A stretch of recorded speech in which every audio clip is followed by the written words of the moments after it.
আসসালামু আলাইকুম। প্রিয় দেশবাসী, আপনারা অনেকেই ফেসবুক কিংবা টিভি নিউজে শুনেছেন ঢাকা শহরের মোহাম্মদপুরে গতকালকে দিনের বেলা একটি ঘটনা ঘটেছে। স্বামী স্ত্রী ঘুরতে বাইর হওয়ার সময় ছিনতাইকারীর হাতে নিহত হন স্বামী, ছিনতাইকারীর ছুরিকাঘাতে।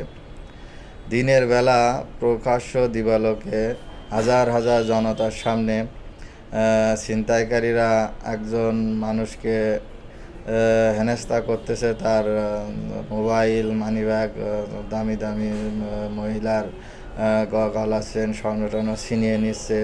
এর মাঝে হাজার হাজার মানুষ তাকিয়ে দেখছে, কিন্তু কেউ তাদের উদ্ধার করার জন্য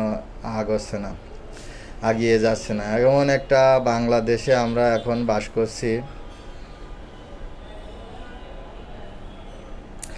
যে বলার কোনো অবকাশ নেই। অহরহ তো ছিনতাই, চুরি, রাহাজানি, আর তো অনেক রাজনৈতিক যেসব কার্যকলাপ, এগুলো নাই বললাম। তো আমি অবাক হয়ে যাই যে আসলে গ্রামের এবং শহরের যে পার্থক্য। আমরা যারা 90 দশকের ছেলেপেলে আছি তারা অবশ্যই দেখবেন, মুরগি চুরি করার জন্য যদি শিয়াল আসতো, যদি কেউ দেখতে পেত যে শিয়াল মুরগি চুরি করার জন্য আসতো, তা আমার মনে হয় যে সেই শিয়ালকে তাড়িয়ে প্রথমে 1-2 জন 3 জন হয়ে হলো চিল্লাপাল্লা করতে করতে তাড়িয়ে যে শিয়ালকে নিয়ে যাওয়া হতো। এরপরে আমার মনে হয় না 20-30-50 জনও ছেলেপেলে চলে আসতাম। এই শিয়ালকে সারা রাস্তা 2-3 ঘন্টা দাবলানি দিয়ে তখন যে ক্লান্ত হয়ে যেত, গর্তের ভিতরে যেত, সেই গর্তের ভিতরে টেনে এসে মেরে তারপরে আমরা ভাত খাইতাম। তখন কি সকাল হয়ে, দুপুর হয়ে, সন্ধ্যা হয়ে যেত, কোনো খাওয়া দাওয়া কোনো কিছু নাই। সেই মুরগি চোরের অপরাধে মুরগি ধরতে পারুক আর না পারুক, শিয়াল দেখা মাত্রই এই অবস্থা করে লুঙ্গি টুঙ্গি, পরনের কাপড় সব ছিঁড়া ছুটো যাই হোক, শিয়াল না মেরে আমরা ভাত খাইতাম না। আপনারা যারা আমরা আছেন অনেকে এগুলো দৃশ্য দেখবেন, মনে পড়ে।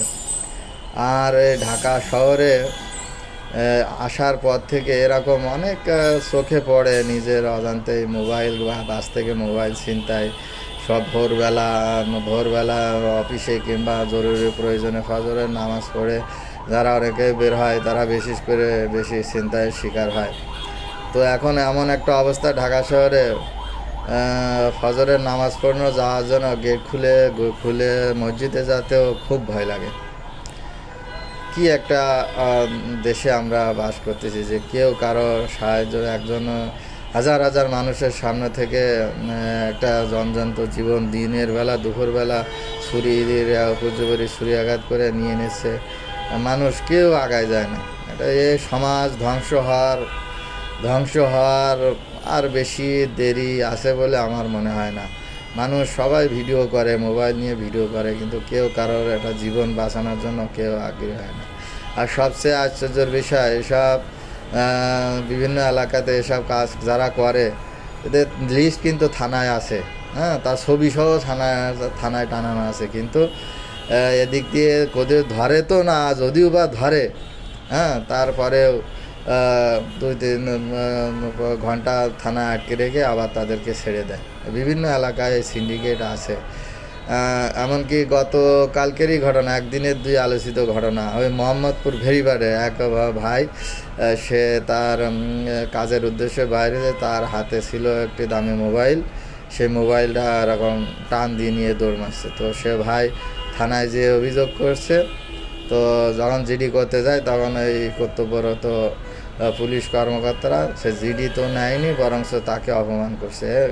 অপমানের ভাষাটা এরকম যে আপনি দামি ফোন হাতে নিয়ে বাইর হবেন আর আমাদেরকে এর খুঁজে দিতে হবে, হ্যাঁ, আপনারা কি পাইছেন, হ্যাঁ, তার মানে কি? তাদের যে কর্তব্য, পুলিশের কর্তব্য মানুষের সেবা দান করা, সে যে বিষয় হোক, সে সেবার জন্য যাওয়ার পরে তাকে উল্টো তারা বসে বসে মোবাইলটাকে ফেসবুক থেকে ডিস্টার্ব বোধ করে তাকে বলে যে আপনাদের জন্য আমাদের দুর্গতি, আপনারা দামি মোবাইল ব্যবহার করেন। তাহলে মানুষের জীবন এবং মানুষের জানমালের নিরাপত্তা আসলে কোথায় কোথায় যে দাঁড়িয়েছে এই সমাজ ব্যবস্থা, বিচার ব্যবস্থা, আর মানুষের নৈতিক অবক্ষয়, মানুষের যে একজন মানুষ আর একজনকে উপকার করবে, হ্যাঁ, একজন মানুষ আর একজনের বিপদে এগিয়ে আসবে, তার ধারে কাছে পর্যন্ত নাই। অথচ শহরে এগুলো বেশি দেখা যাচ্ছে। তো এর থেকে উত্তরণের উপায় কি আসলে নাই। তো যাই হোক, আপনারা আছেন, বাংলাদেশের মানুষের জন্য দোয়া করবেন। আমরা এই প্রজন্ম, আগামী প্রজন্ম যে কি অবস্থায় যে দাঁড়াবে নিয়ে খুবই সন্দিহান। সবাই ভালো থাকবেন। আসসালামু আলাইকুম।